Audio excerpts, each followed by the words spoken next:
მიშა მენა გაგვიყიდა ასეთი სახელწოდებით მოძრაობებმა მამული ენას არწმუნება და არამგანათლების სამინისტროსთან საპროტესტო აქცია გამართეს. აქციის მონაწილეები განათლების სამინისტროს რეფორმებს და პირველკლასელებისთვის ინგლისური ენის სწავლებას აპროტესტებენ. მათი თქმით, პირველკლასელები, რომელიც სკოლაში მიდიან, ორიენტირებული მშობლიური ენის სწავლაზე უნდა იყვნენ. მოძრაობის წევრები დიმიტრი შაშკინის გადადგომას მოითხოვენ და აქციების გაგრძელებას გეგმავენ.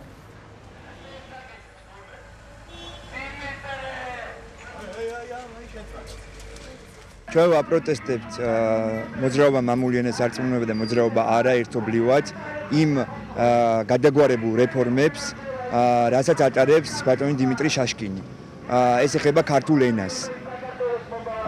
იაკობ გოგებაშვილიდან დავით ფლეჩერამდე. ეს ჩვენ არ გვინდა, ეს ჩვენ გვაწუხებს და მივიყვანთ ამას ბოლომდე. დიმიტრი შაშკინმა დატოვა თანამდებობა. იაკობ გოგებაშვილის დედაენა ჩაანაცვლა სხვადასხვა სახელმძღვანელოებმა, რითიც პირველ ყოვლისა უგულებელყოფილია ქართული ენა.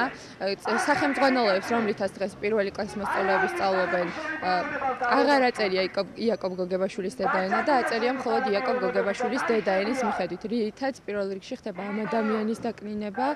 პირველი პრობლემა, რაც მოძრაობა არამდა მოძრაობა მამული ენას არწმუნებამ დაინახა, სწორედ ეს იყო.